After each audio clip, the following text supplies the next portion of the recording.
Hello and welcome to Magical Journey. My name is Daniel Cahoon. I am your host. And before we get started today, I want to do a little bit of housekeeping and tell you guys about number one, the website magicaljourney.com, where you can find all of the links to my social media. You can find some extras of guest appearances I've made on other people's podcasts before. And there's now finally the merch store. Magical merch is definitely up now and running, so drop in and check that out, as well as um, there's an area where you can also book readings with me now. I'm finally offering that for the new year, so check that out. Along those lines, I want you to pay special attention to Facebook and Facebook groups, because the Magical Journey group is definitely where you can find all of the information on the 3 drops that I do a week, 3 shows that I do a week. Tuesday is my morning drop. I usually do a interview with that. Sometimes it's me ranting about whatever topic it is I'm doing that week. Thursday, Paranormal Files. This was brought new in October. I believe it was October when I started the Paranormal Files. I talk about a lot of the cases that I have researched before or am currently researching, or both, on the Paranormal Files. That drops at 7 p.m. Central Time each Thursday, and I am in the chat live for that to talk and answer any questions you have. And then, of course, Friday is the big night, 7 o'clock Central Time. I do my lives, always a guest there. This week, I'll be having Michael Cameron. I did the same thing Tom does with that. I blanked out on his last name. Michael Cameron will be with me, and we will be taking on the second part of the interview that I did with him previously, where he'll go a little more in detail about some of the stuff related to his experiences, and possibly talk a little bit about Montauk, possibly. So be ready for that. There's also the opportunity on the group to be able to find photos, videos, articles related to any of the topics that I'm covering. Right now, there's a lot of stuff coming out on there about the Trini Gibson case, and there will be a follow-up to that video soon. So stay tuned to that group to find out. Okay, without further ado, I'm going to bring tonight to you a guest who I'm very curious about his experiences. It sounds very much in line with several other things that I've talked about on the show recently. And I feel a connection to this storyline. So I want you guys to follow along with me tonight as we join AJ Capasso on our show. Hey, how are you? I'm good. How are you? I'm well. Thank you so much for having me on. You know what? Thank you for joining us. Like I said, your story, I resonate with it. There's a lot of stuff going on with my content lately that aligns with your story. So I'm very curious about uh, your journey and about exactly what where you're going with this now and where you've been with your journey. So if you would just give us a little bit about yourself and any websites or anything that you would like to promote as well, please feel free to. Yeah, no. So my name's AJ Capasso. I basically got into this field due to a near-death experience. I was a complete unbeliever. I was a complete skeptic. I thought it was all hogwash. I thought it was complete just fakery and trickery and just a bunch of, excuse my language, but crap. And I had a near-death experience that changed my whole life and my whole perspective on everything. And I started going down this route of investigating and using ITC research to do spirit communication and help people across the world try to hone in on their loved ones and help get messages through, using different devices. And basically, I run Coventry Circle Paranormal, which is a group out of Connecticut, USA. And I also run a paranormal podcast called Talking with the Source. You can check that out on Facebook along with Coventry Circle Paranormal or on YouTube, either one. But you'll see a lot of communication on Coventry Circle Paranormal on YouTube. I like that, talking with the source. Okay, so right off the bat, you mentioned something that I really want to get into for a moment. Um, Using different devices to communicate. Can you expand on that a little bit? Yeah, so basically, we all know what a portal is, how they created a portal, and you can use it with an SB7, and you can use it with apps, you can use it with all different types of stuff. Basically, what me and my team do, I have an international team that I deal with, a group of people that I talk to from around the globe that do this work, and we basically have a friend. His name is Josh Lewis. You guys probably heard of him from Hope Paranormal. And he created an app that we were all there with him while he created it, especially with my friend Stevo, who's a very good friend of his. Um, and they actually had the Institute of Consciousness basically try and debunk this app. And it basically is a bunch of audio clips that are complete reversed audio, complete gibberish. It changes each time you open up the gate, just like a portal. And basically, this gibberish would come out, and we're finding that something is manipulating the device to actually speak forward through it. So that's one of the ways we use our communication through ITC.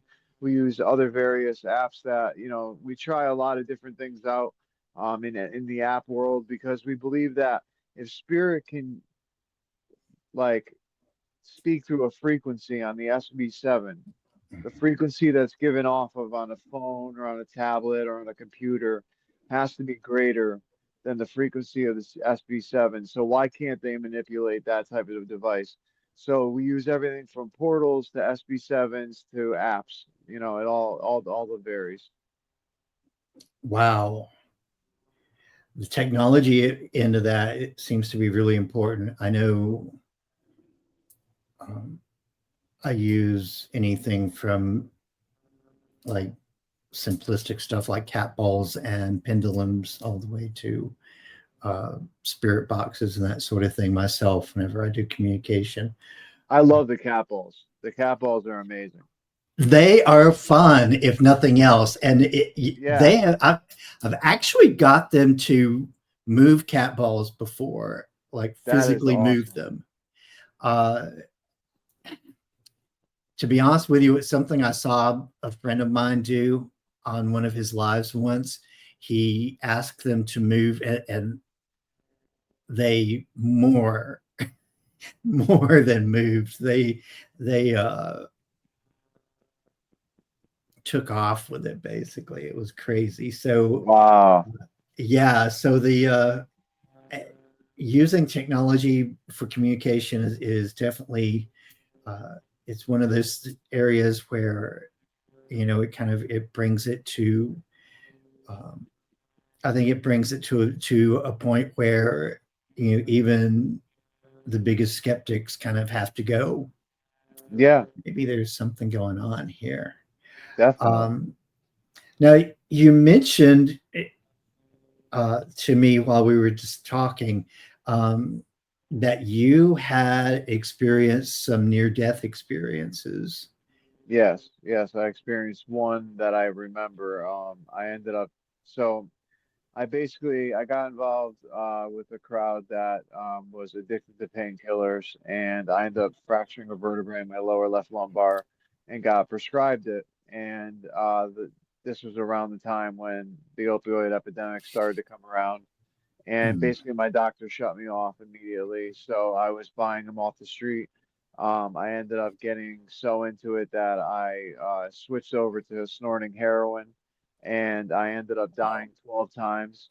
And on my 12th time dying, and this was in a matter of a year, matter of 6 months actually, the times, 12 times that I died. And the 12th time, I remember eating a bowl of ice cream, and then the next minute I was standing above my body, like floating, and I was watching paramedics work on my body, and I just didn't understand at first what was going on wow. because I'm like, I'm right here.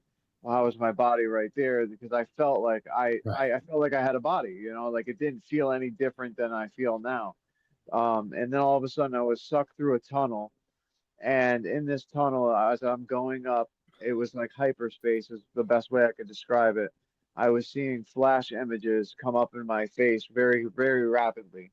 But it was like I was able to simultaneously understand every single one of those pictures as they were coming up, like a full understanding. And basically, my life review of what they were showing me was me. Mm, It wasn't to judge me.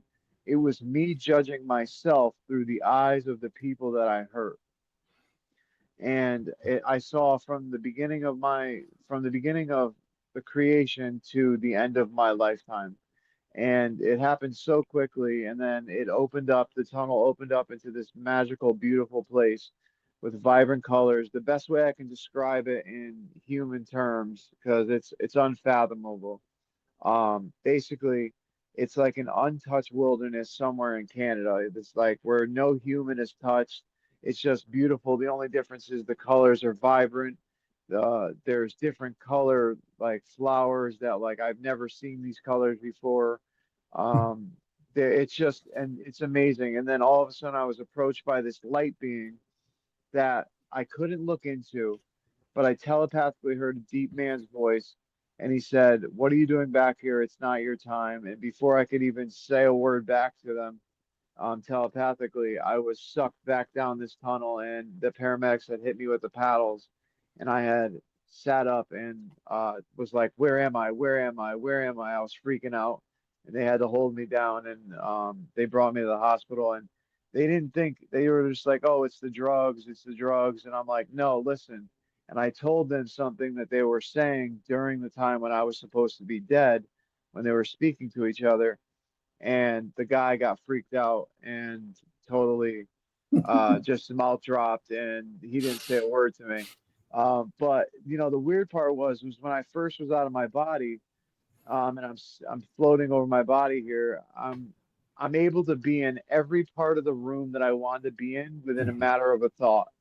So if I wanted to be over his left shoulder, I was over his left shoulder. If I wanted to be in his thoughts, I was in his thoughts. If I wanted to be on the right side of the room, the left side of the room, and in his thought at the same time, I could do that simultaneously. So the way that Spirit ended up telling us through these devices, they ended up saying it's kind of like a CD player where you can listen to tracks 1 through 12 individually when you're a human. But when you're out of the body and you're in a spirit, you can listen to all 12 tracks simultaneously, understanding every single instrument, every single note, and every single lyric down to its core meaning all at once.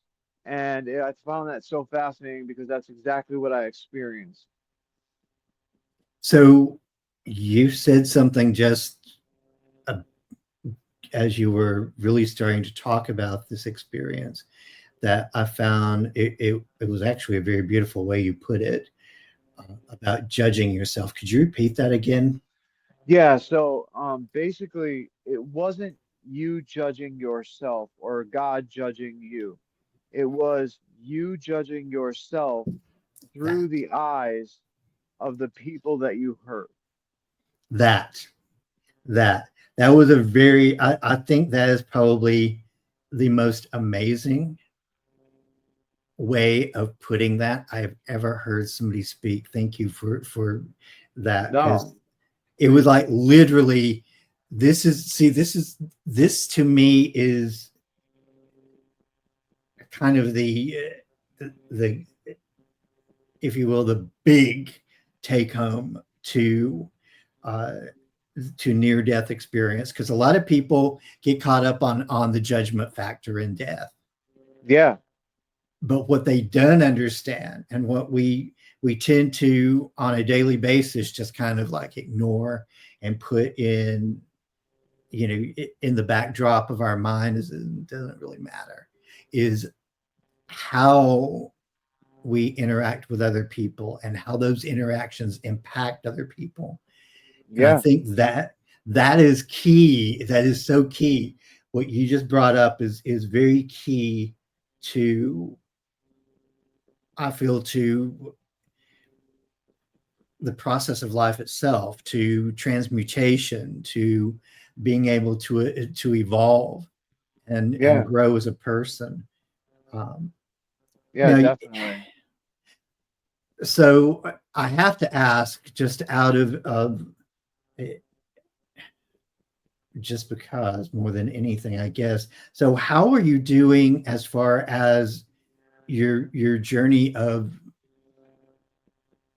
sobriety, for lack of a better Yeah. way of putting it? No, I've been clean. This is going to be on my, I believe, ninth or 10th year now. It was 2014. I went into rehab. So yeah, so I'm completely clean from opiates. I'm like super just I'm very lucky. I lost a lot of people. I lost over 29 friends from it. Um, Right. it was horrible, horrible. Like I wouldn't call it a disease, but it was a horrible time in my life.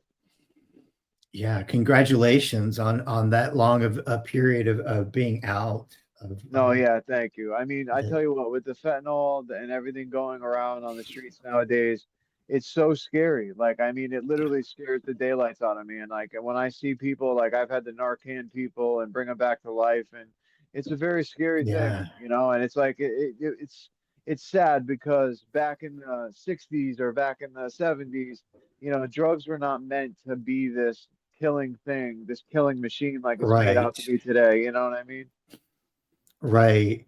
Yeah. I mean, I can't tell you how many times that I've gone to, the local Home Depot or whatever, and there's a gas station next to it, and there'll be, first responders having to dig somebody out of the bathroom, who Yeah. just OD'd. It's a very sad situation. It Uh, is. but the good news, though, is that you're proof that there is a light at the end of the tunnel, so to say, with that as well. Um, There is. so you you had your moment. It wasn't the prettiest moment. It was a moment where you kind of woke up and go, "Oh wow, this stuff is real. There's more to Yeah. life." Yeah. Um, I actually went to doctors, and I thought maybe, it was just my brain. I screwed myself up. I went to multiple doctors that I had brain scans, and they were like, "Nope, everything's fine." And I literally just was stumped. And there was more that ended up happening that end up really like solidifying my route down paranormal. I ended up mm, seeing an apparition appear in my room, and I watched it basically disintegrate in front of me, like dematerialize. And that, from solid as me and you to like that, was just it blew my mind. It was like, what in the world did I just see? So I mean, there's so many experiences that I've had, but I'm sure you're going to ask me a ton of questions, so I'm going to leave it to you. right, right. The awakening process, as I call it, is can be it's interesting, to say the Yes, least. yes. Um, so you had an apparition like that alone is enough to make you kind of go, wait a minute. Did I hit my head too hard when I hit the ground? What happened? So Yeah, so you, exactly. so what were some other things that happened along the way that kind of pointed you to go, what really is going on here? Okay, so when I came back to life and I left the hospital because I was stupid at first. I ripped everything out of my arm. I Oh, walked out of the jeez. hospital like an idiot, and I was gonna go back and do exactly what I was gonna do before. And after I came back, I started to feel energy like in the room, and I could feel male energy, I could feel female energy, I could feel all these energies in the room, and I could feel what somebody was feeling when I was next to them. Like if I was within 15 feet of them, I could feel their emotions, I could feel their Mm. energy and all this stuff. And I didn't understand it. I was like, why am I feeling this? And I was like, I don't want to feel this. I don't want to see this. I don't want to be a part of this. I was getting flash images that would cover my whole eyesight of just a picture, and it would be a vision, and I would just understand it, and I was like, I don't want to see this no more. So at first I tried to shun away from it, tried to go back to drugs, tried to, like, completely, you know get myself away from it. And then it just, when I saw this apparition appear in my room, it started off as, we had an experience where my girlfriend was living with me at the time. We're no longer together, but my ex-girlfriend was living with me. And I woken up one night and I heard the female say, Chico, who was my little pet chihuahua. She said, he can't breathe. And then I opened my Mm. eyes and I saw a girl with a ponytail and a long white shirt open the door and shut it behind her while she walked out. So I figured it was my girlfriend going to the bathroom. So as a prank, I was going to roll into her spot. And then when she came back, I was going to pretend like I was sleeping just to, like, piss her off a little bit, like make her laugh and then jump up. And well, when I rolled over to roll into her spot, I rolled into her, Oh, shit. and that freaked me out completely. So, and then 2 weeks later, she had an experience where she was hearing the back door open and closing downstairs. So did my grandmother, who lived in the house. And then 2 weeks after that was when I woke up in the middle of the night. My TV was on a complete blue screen, and normally I keep it on all the time. My door that was locked was wide open, and this female was standing at the end of my bed. She was soaked, completely soaked from water, and she had black hair that was just right in front of her face. It kind of scared me because it reminded me almost of the Ring, Yeah. and like that freaked me out. So like when I saw her, I felt like the energy I felt off her was like an anger feeling, but it wasn't towards me. She was staring at my girlfriend. And I didn't Mm. understand what the reason behind that was at first. And I ended up finding out later down the road what it meant. But I went to go grab my camera because at the time I was keeping my camera right at the head of my bed so I can take pictures of this, because nobody was believing me. Everybody thought I was crazy. And I went to go grab the camera and I turned around to take the picture. And before I could do it, I just watched her dematerialize in front of me. And basically, it was like a pile of leaves being taken by the wind.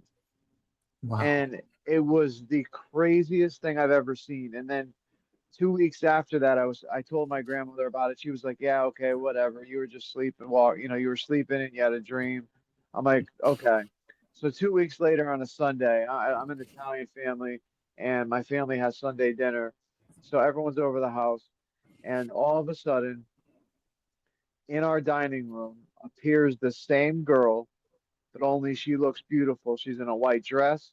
She's like has her hair up. It was all black and had her hair up and done nice. She was smiling.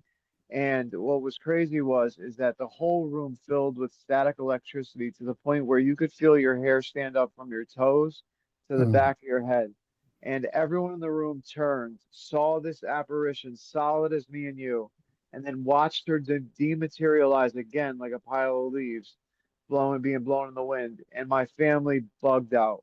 I mean, we needless to say, we didn't have Sunday dinner that day, to be honest. But Right. I mean, it was an eye opener. I was like, "Did you see that? Did you see that?" And everyone was like, "Obviously, yes, they saw it." And that right there was my turning moment where I was like, "There's more to life. I need to study this. I need to figure out what is going on because there's a bigger purpose in this life." You know? Wow. So you mentioned your family is Italian. Are they Catholic? Yes. Okay. Okay. I asked that for a reason. Um, Yeah, they don't believe in that type of stuff normally. yeah, yeah, they tend to, They believe it was a demon or something along those lines. So it was hard to really convince them until I started doing the work and showing them the results and getting voices coming through these devices and all this stuff. And it was very loving and stuff. So they understood it later on before they ended up passing on. But it was it was hard in the beginning. no doubt for sure. Um,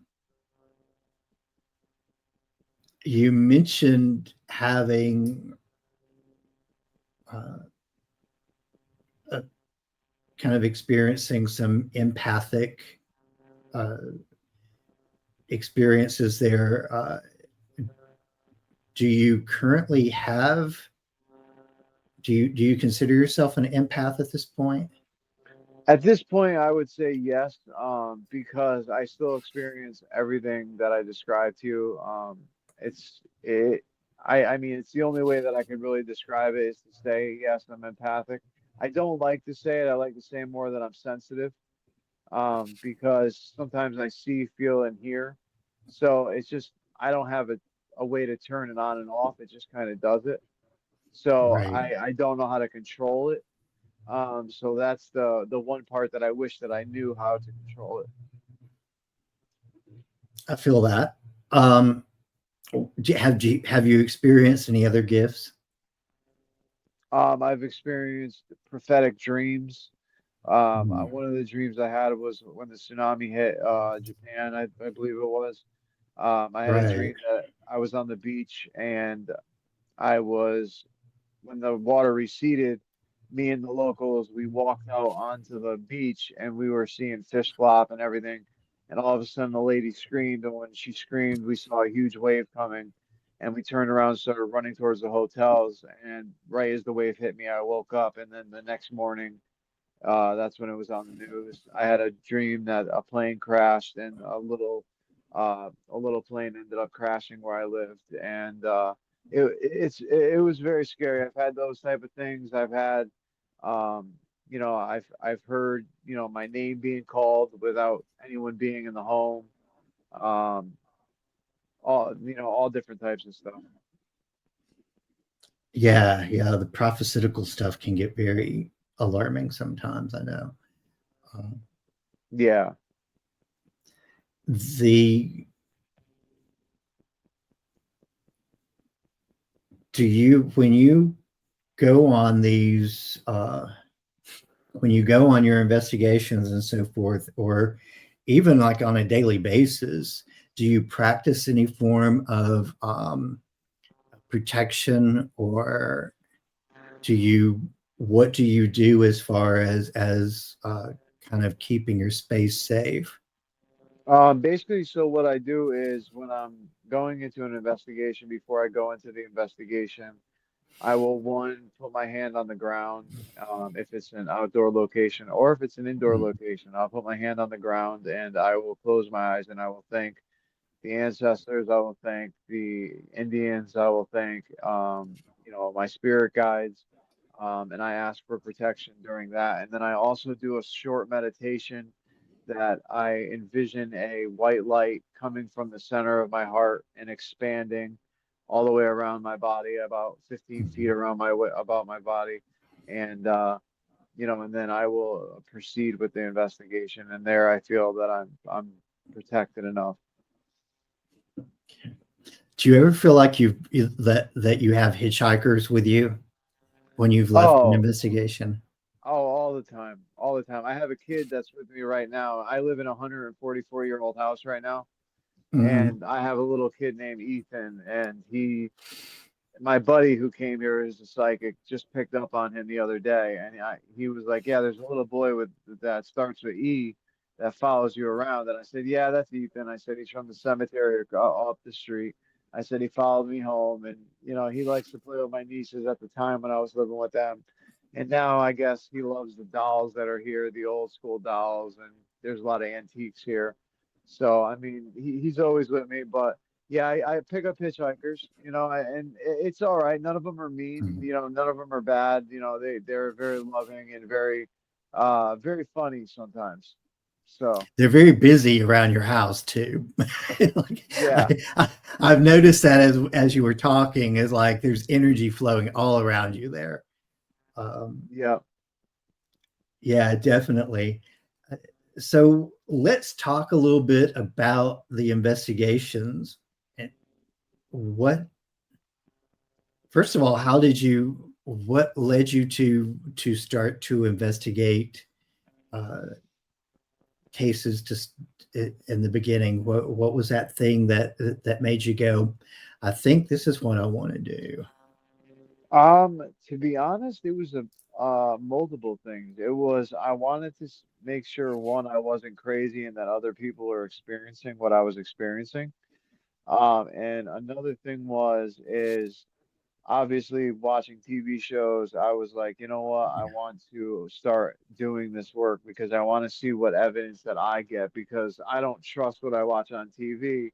I want to go out and physically do it to get my own experience to tell if I'm actually really going to experience this or if it's going to just Mhm. be a bunch of hogwash because I was still on the edge.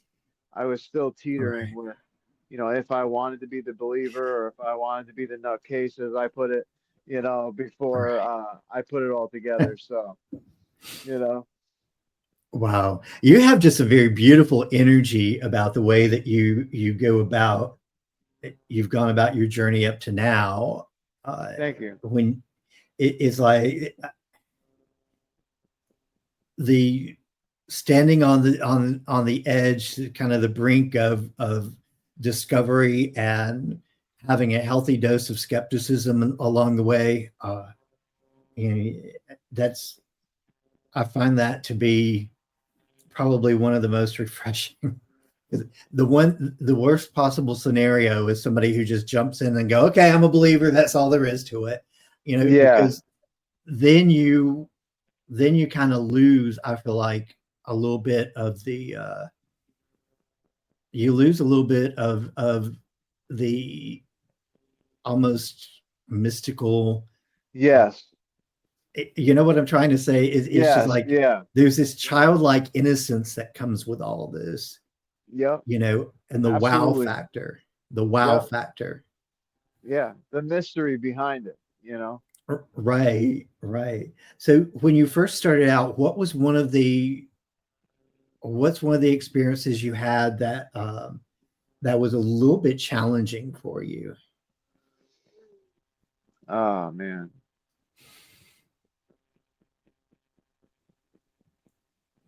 Well, I don't really like to talk about this one too much because it involves a younger a minor. Mhm, We had a case that I was a witness in an exorcism, mhm, and there was a young girl. She was about 9 years old, and I witnessed her literally pick up a kitchen table, not a big one, but like a big enough one for a 9-year-old, and pick it up with one arm and throw it.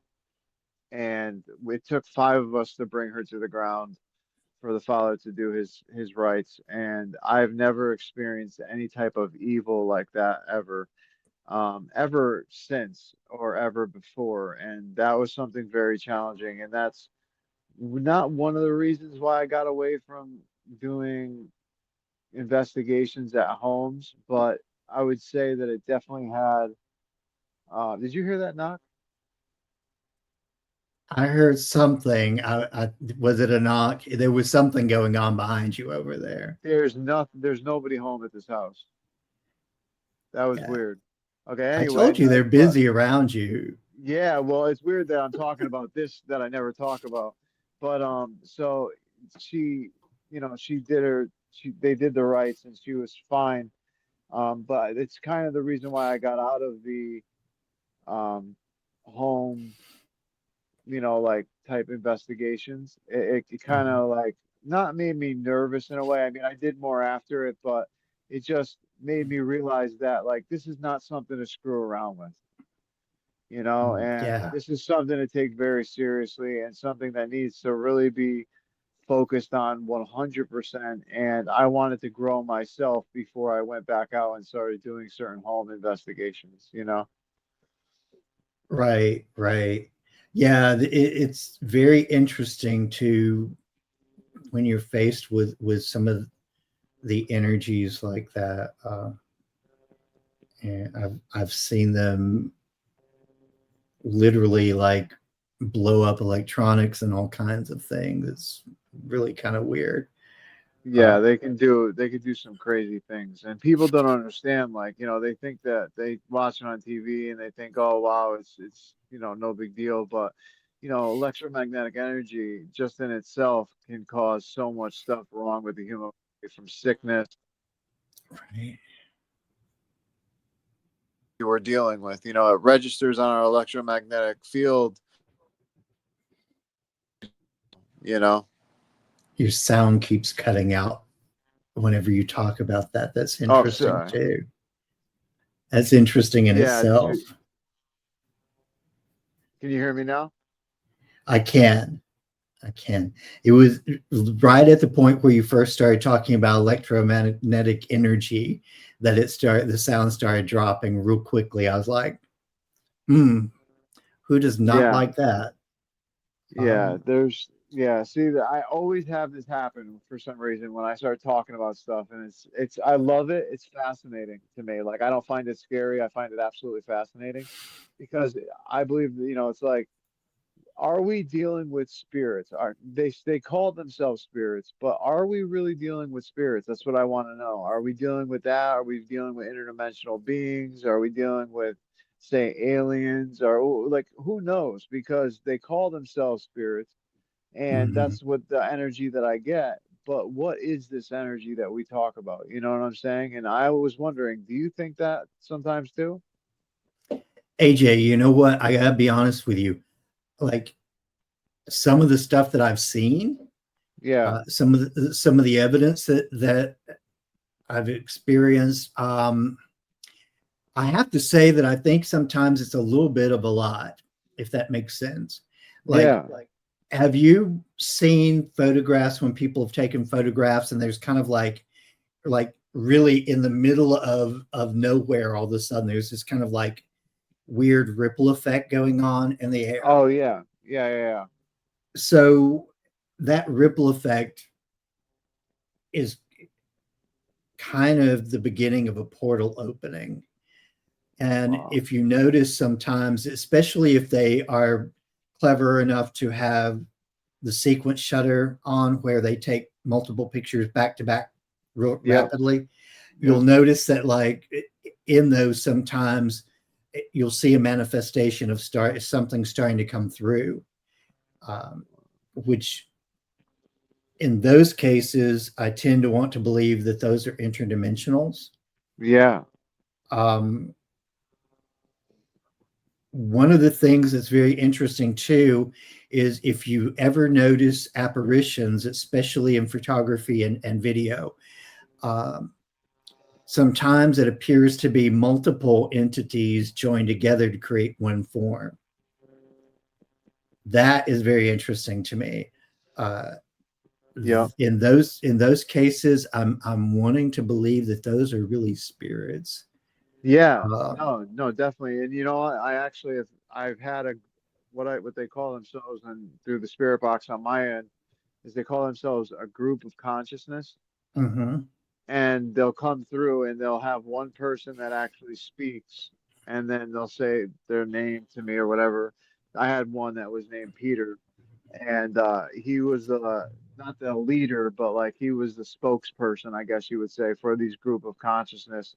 And I would ask them what their job would be, like, why do they here? And they would say it's to expand um our knowledge through the perspective of each and every one mhm. of you. And I just found that fascinating. Yeah, yeah, that's what I'm saying. It's like it, it seems like we're dealing with different sort of a lot of different things. Uh, I don't want to go as far as saying I've ever like seen aliens manifest or something like that. I'm a little skeptical when it comes to uh, that particular, because first of all, I have to ask the question: is it really aliens? Yeah. Are they really from another planet? Are they, are they from another dimension, another time? Yeah. What exactly is this we're dealing with? I'll tell you one of the craziest things that happens to me.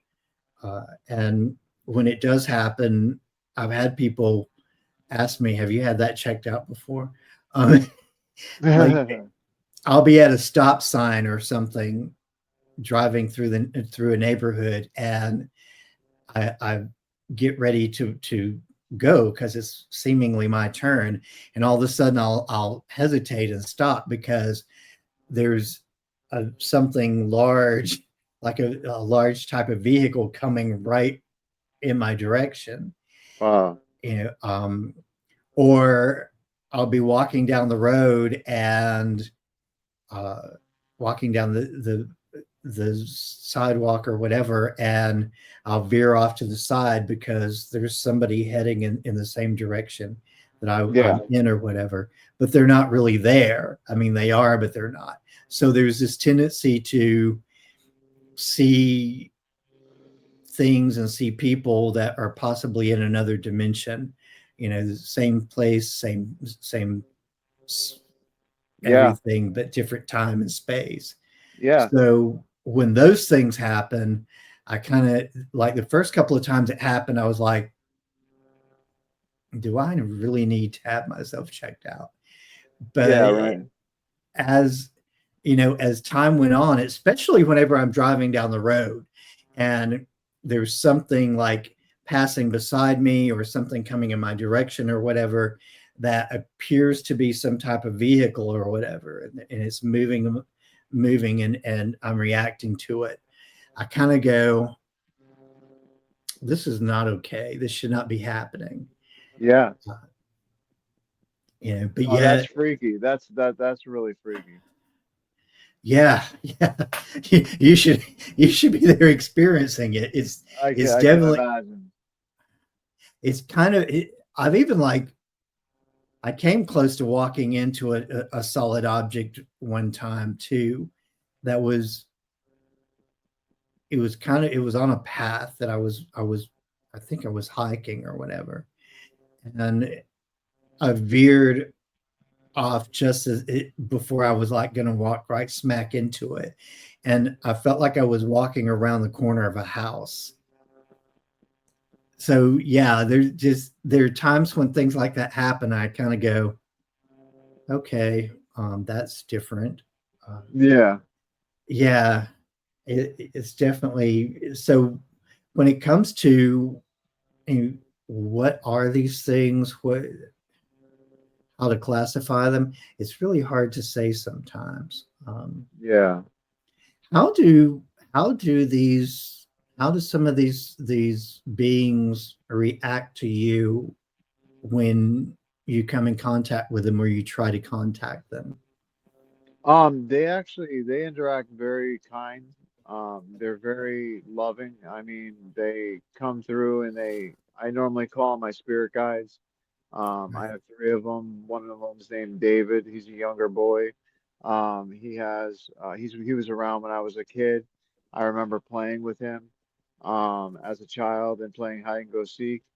And then there's an older woman that's named Drina, who is like a 60 to 7-year-old woman, very smart. She's in my life right now as my main guide, according to them. And then I have another guide that will be switching with Jarena soon called Raul. And this is all from them. This isn't from me talking. And they're very informative. I try to tell them to always come across and explain things in the most scientific way that they possibly can through energy, frequency, and vibration so that I can understand and be able to tell skeptics like what it is that I'm doing, because I feel that there's a lot of folklore to our work where people get caught up in the angels and demons and all this stuff. And it's like, listen, we're dealing with energy. we are energy. We have 0.07 millivolts in each cell, and we have 30 trillion cells. We're like a walking nuclear power plant. If we, when we die, that Right. energy goes somewhere. It doesn't just die. And it's so I like to communicate with them in that aspect and have them teach me in that type of way. Yeah. Yeah. It's really interesting that you say that, yeah, we are energy and it has to go somewhere. You're not just like hanging out in a sock drawer somewhere, at the end of life. Yeah, yeah, yeah. Uh, do you feel like, um, in your investigation and so forth, do you feel as if it is a predestined kind of thing for you? What do you mean? Well, I Predestined? mean, do you feel like you were kind of born to do this? Do you feel like this is your Oh, calling? you know, I do believe it, and I believe that what I experienced when I was younger with addiction and everything like that, it's coming full circle, and it was to be able to help another person. And whether it's one person or 100 people, maybe it's to help them get away from addiction. Maybe it's just to help somebody learn how to speak to spirit, and through ways of that I've learned throughout the time through meditation and certain different ways that I teach people. Whatever it is, I believe that there was a bigger purpose for why I died and why I got into this field for sure. Yeah, yeah. They One of the things that I'm curious about too is when you go on the investigations, or when you have gone on the investigations, um, what sorts of experiences have you had that kind of made you, uh, I guess, more aware of, um, almost, the word that keeps coming to mind is the urgency of helping other people. I would say my joy in it is not, I don't do it for money. I don't ask for any money. I just do it to help people. My thing is to be able to give others a way to deal with their grief. Because when we lose somebody, it's so difficult. And even for me, like I lost my family in 2020, from Mm. COVID, from heart attack, from cancer, all within a 6 month period. And I lost my whole family. And, even though I do this work and even though they come through the box and I get to speak with my father constantly and everything, it's not the same, and if I can help somebody else be able to get a message of I love you to come through, which just happened for a friend of mine named Susan, with her mother. I To see the tears in their eyes when they get a message um, fills my heart because it makes me realize that like I'm doing something that I love and I'm doing something that's helping somebody else make it through this tough time, whether it be just to give them reassurance or maybe just for that moment. Yeah, yeah. Do you feel like, in doing the work that you do, do you feel like you are, uh,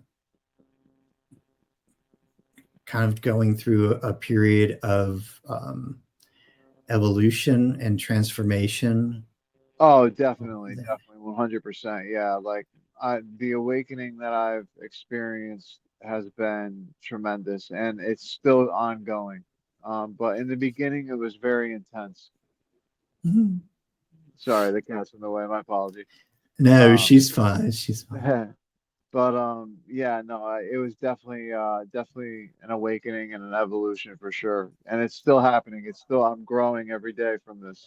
So I don't think we'll ever be finished growing in this field, you know. No, no, definitely not. Have you So tell us a little bit about some of the experiences that you've had, in your investigation, as far as,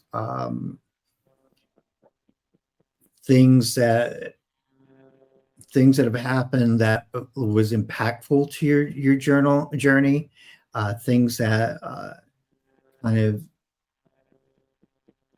I guess, forged the way that you decide to take along your journey, that you're like kind of heading in the destination that you're heading now.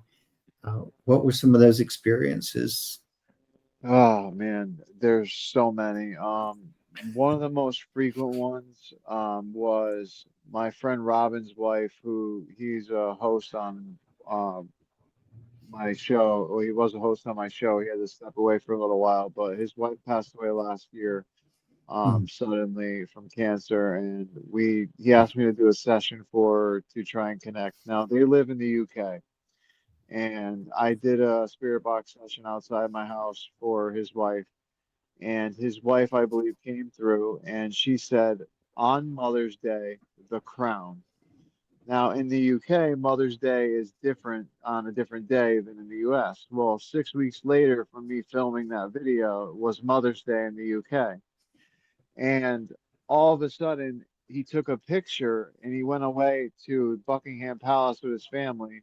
And he took a picture in front of the crown with her ashes. mm, And what's crazy about that is that nobody remembered the video. So I saw the picture and I put the two and two together. I said, "Oh my God." When I asked what her sign was for her family, it was to let them know that she was going to be with them on Mother's Day at the Crown. And when I showed them the video, wow. he was just like, "Oh my gosh, I can't believe I didn't remember this." And he had the picture with her ashes, like in a box, like with them. And they took a picture all together in front of Buckingham Palace. And I'm thinking to myself, like, that was her telling them to sign. And right there was just like, was one of the turning points for me that I really needed to keep going with this work. But just my first one ever that I ever caught was just it's pouring outside, and it was downpouring, and I was in my garage at my grandmother's house, and it came through this app that was definitely a fake app. It just spun through a bunch of stuff, but the spirits were able to use it and come through at this one moment and said, "Wow, it's really pouring outside." And I happened to hear it as I was meditating, and I'm like, "Oh my gosh." I'm like, "Did somebody just say that?" And I looked around, nobody was there. And I just couldn't believe what I heard. And right then and there, I was like, if they could use this app, there's a way for them to speak through every single thing using frequency and vibration. So we have to figure out other ways to be able to speak to them. And with people like Gary Galka, different creators that are in this field, I believe that we're going to reach that point very soon. Mm. Have you worked with crystals when you're dealing with this before? Oh, yes, definitely. I meditate with crystals. I meditate with amethyst. I meditate with clear quartz. Definitely. Uh, I always keep like a black tourmaline with me for protection. Mhm, That's something that I do carry with me if I'm going out to investigate. Um, but other than that, that's the most I do with it. mhm. You haven't tried celestite yet? No, I actually haven't, but I've been dying to use it because I've been hearing great things about it. That is one of my go-tos a lot of times because uh, it's very ethereal, Yeah. and I tend to want to use it with amethyst sometimes, uh, to reach out to the higher realms, Yep. and to be able to really call for the.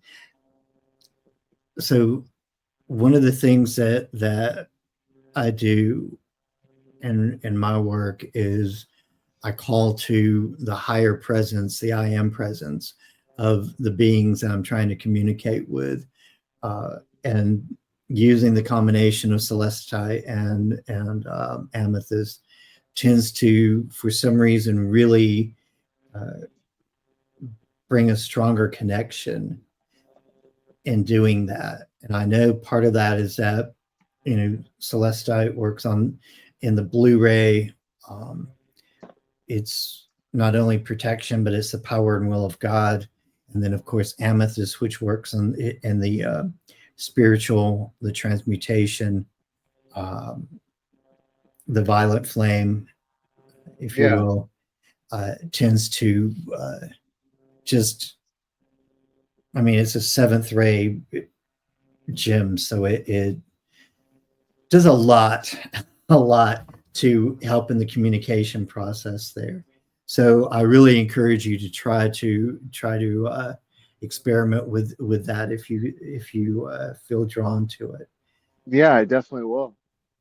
Yeah, it's so I don't know how you feel about, because everybody has their own process when it comes to the, especially when it comes to the areas of transmutation and cleansing and purging and so forth. But I know a lot of times, like, I don't know if you've come across this or not. I'm sure you probably have. Uh, Spirits will have something, you know, something or things that is kind of baggage that they're still carrying, that they're kind of going, why do I have this? You know, and Yeah. it kind of it's kind of a little bit like, I call it soul candy, um, to help them along the way, especially whenever it comes to the cleansing of energy and so forth. Yeah.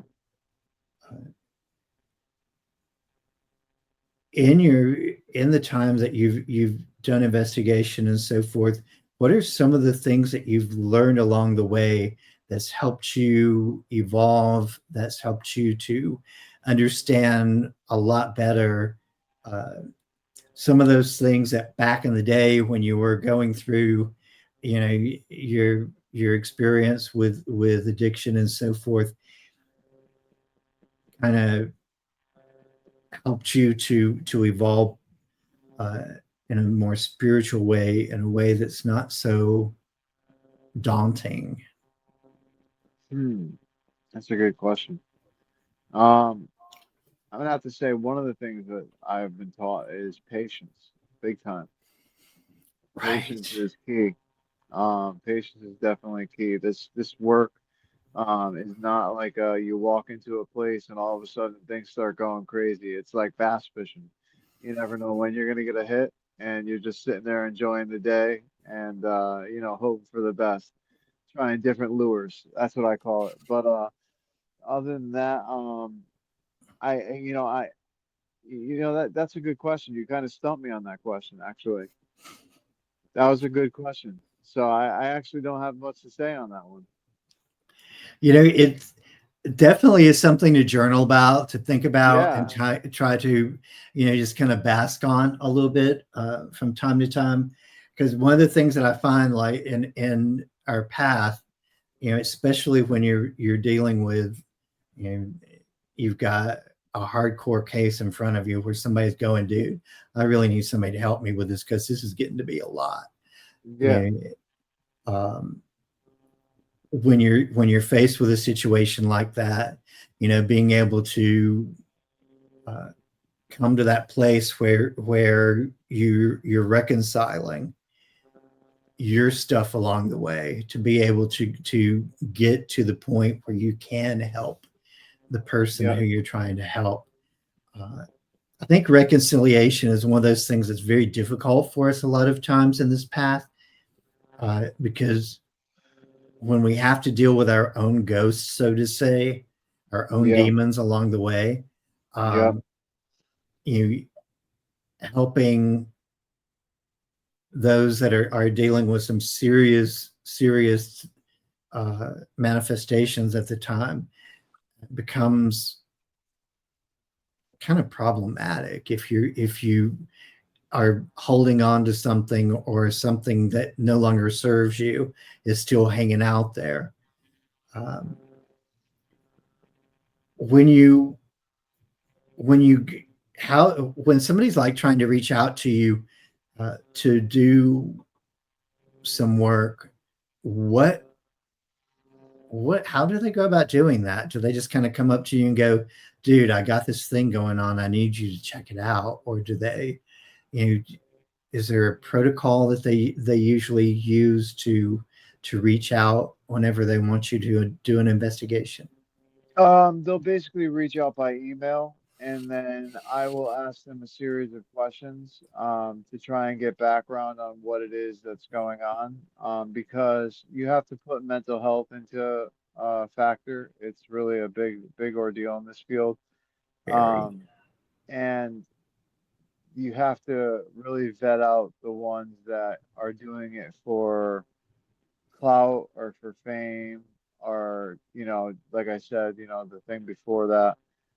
It all depends. So there's a lot of questions that I vet people through, but normally people will just come to me and ask. If they ask me, oh, can you do a spirit box session for my family member, whatever, then yeah, I'll do that. That's not a problem, because that's just something that is not going to be something they can use to gain clout, or to try and trick me in some way, or like have a mental health issue. It's just like, yeah, I'll try. If it happens, it happens. If it doesn't, it doesn't. I can't control the spirit world, but if they come through, they come through. Right. Yeah. That's probably one of the hardest parts to get people to understand, is that like it's what we do is not a given, like it's not 100%, Yeah. that you're going to have, that hit, that manifestation. Um, so in the case, like some of the stories that have come across my desk sometimes, like the demon house in Gary, Indiana, that story in particular is one that came across my desk not so long ago, and I did an episode on it. Yeah. Um, when when you're faced with some of those big stories like that, you mentioned clout in your last answer.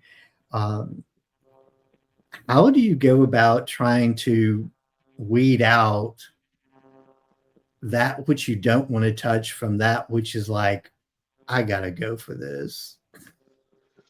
Um, one of the biggest things for me is children. If children Mm, are involved, then it's something I really want to take care of, because, like, if children are seeing it, I know from being a kid and seeing there's certain things that, it's mm, scary. And also what can happen to a child. And after witnessing that exorcism, it's, always been something in the back of my mind. Like, mm, I have this protection where I need to protect them from something. And it's a hard, I don't know why I have that feeling, but it's just something I've had ever since, and that's really one of my deciding factors. But like I said, I vet the process through different questions, you know, different backgrounds. I have to know the case to go through what questions I'm going to ask. They're not just always the same. So, and then if I need to call in a specialist, then I call in a specialist. I don't try to do mm. everything on my own. Right, right. So, like in the case of say the Conjuring House, which is another big story that did involve children and so forth like that, uh, then you would probably tackle that with the same type of sensitivity. Yeah. Yeah, um, I have to agree with you. I think the cases that involve children are, they're kind of on kind of a 911 issue, Yeah. because you've got the child, obviously, the the events going on can do some irreparable damage at times. Uh, and two, a lot of people don't realize like some things feed off of the energy of children. Yeah. You know, Yep. poltergeist, Yep. poltergeist activity is so common. Especially with young females, poltergeist activity. A lot of people don't understand that that is actually them their energy manifesting outside of their body. Yeah. onto objects and onto things and onto people. Yep. Um, in the case of the Bell Witch, uh, from Tennessee, and so the Bell Witch story was definitely had some of that vibe of poltergeist activity along with it. Yep. Um, and of course, when you get into situations like that, I think it's very imperative to tackle it, make sure that that you are addressing the energy, addressing those issues, and securing the space as best you can. Uh, and I say that because sometimes in doing some of the stuff that we have to do, it is an issue of calming the source of that energy. Yep.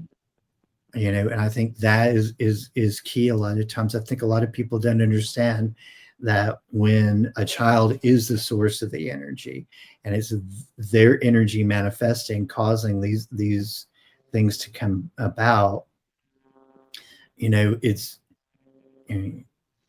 are we are we evaluating whether it's a mental health issue, or are we evaluating whether they're just acting out and that sort of thing? Um, are you familiar with a case from Illinois called the Wasika Wonder? No, I'm not. This was an interesting story that took place a long time ago. Uh, this this girl was sent to an asylum.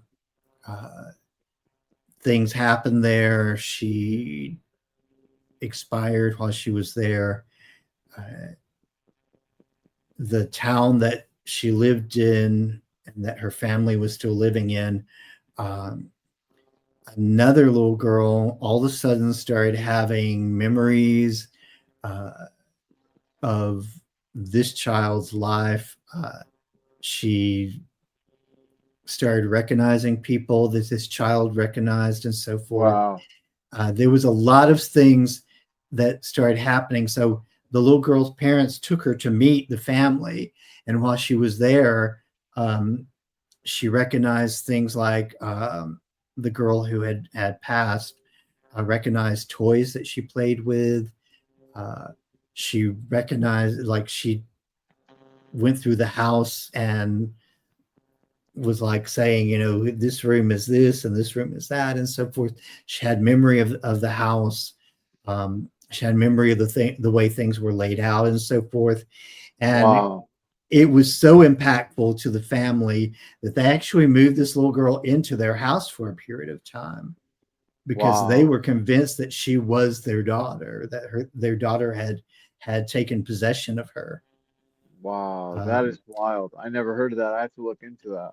yeah, there was a book written about the case. It's a very interesting story. It's actually considered by some to be one of the more well documented cases of possession uh, Wow. there there is. So in cases like that, I find those stories very interesting. Um, I'm not really sure how I would tackle that though. That's the thing. How would Yeah. you? How? What do you do whenever this is? I guess my next big question for you is, what do you do when you're handed a case and you're looking at it and you're going, I'm not sure what the answer to this is. I told you I bring in a specialist. A I'll call specialist? in. Yeah, I'll call in somebody who has knowledge of it. Whether it be the occult, whether it be a priest, whether it be anything, um, anything that it may be, a demonologist, anybody. Because if it's in out of my area of knowledge, then I need somebody who is more knowledgeable. And I always say, surround yourself with people who are smarter than you because you're going to learn more. You know what I'm saying? So I love to surround myself with people that are more knowledgeable than me that can teach me things. You know? Yeah, yeah. What's your thoughts on the Warrens? Oh, I love them. I live right down like the couple towns over from them. Oh, So, wow. yeah. So sorry. Really? Yeah, No, yeah, she's fine. yeah. I told you she's been very attached to everybody lately, and she like just wants to climb on your shoulders and just be right by your neck, and so it's funny. It's a weird like difference between how she was a couple weeks ago. That's for sure. So Yeah, yeah. Well, she's getting up in years there, so yeah. um, and I'm sure she probably like interacts based on like things that she picks up and feels and sees too from time to time. Oh, definitely, definitely. We have two other cats, and you have to see them.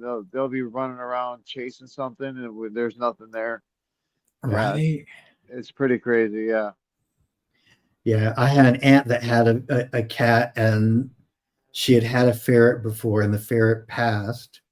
And she said the cat would be like in the hallway and in the living room and so forth, playing with something that she you couldn't see, and she was convinced that the cat was playing with the ferret. I believe it. I believe it. Yeah, yeah. So let's. I I wanted to give you an opportunity to kind of again promote your website, promote a little bit about how to contact you and your organization, and really just different how they can reach out to you to get help. Yeah, definitely. Basically, you can email me at talkingwiththesource@gmail.com. You can also go to Coventry Circle Paranormal on YouTube, where I do all my communication sessions and I put them up there, as well as the Talking with the Source on YouTube, where you can find some of our episodes where we talk with some well-known and local researchers in the field, and we show some evidence of our own and of others. And we just like to work as a team. Like I said, I'm part of a team that is worldwide, from Canada to the USA to UK to Australia. So we all work together and we all try to come together to help as many people as we can. So no matter where you're from, if there's something that you need help with, I'm sure I have somebody on the team that's close by that would be willing to come out. So definitely email us at talkingwiththesource@gmail.com. Good deal, good deal. All right, I'm going to go on and close this off and pull you back for a second, but will you hang on for a little bit? And because there's some questions I want to ask you Yeah, off camera, yeah, definitely. and I'll close this out here. But I appreciate you. Thank you very much for your time and for sharing with us. You've given me so much today. No, thank you. I really appreciate you for having me on. Thank you so much, and thank you to all your viewers and everything. Keep up the amazing show. I'm super happy I was a part of it, and I'm super happy to keep watching your journey grow and grow. So just keep up the great work. Awesome. Thank you. Thank you. All right, guys, there you have it. AJ Capasso, and I got to tell you his story, man. I can't even imagine coming out of the situations that he came out of to do what he does now. That's really great. It's a big and very like evolutionary step to take. I appreciate you guys for joining us today. I appreciate you guys for your support and uh, for helping me to just go and grow on this journey as we continue our effort to uh, dive into the paranormal, to dive into those questions of things that are really hard to explain and hard to understand. Um, Having you guys come along with me is has been a impactful part of the journey, definitely. So we're going to close out today by just reminding you again, check out the website, go over and grab yourself some magical merch. It always helps me out whenever you guys are my walking, talking billboards, as I like to say. And as always, may your journey always be magical.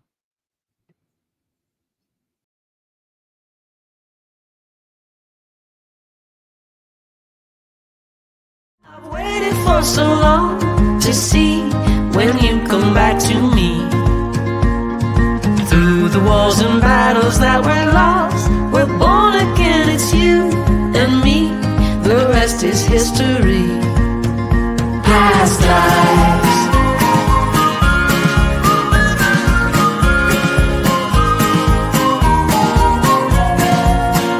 Past lives.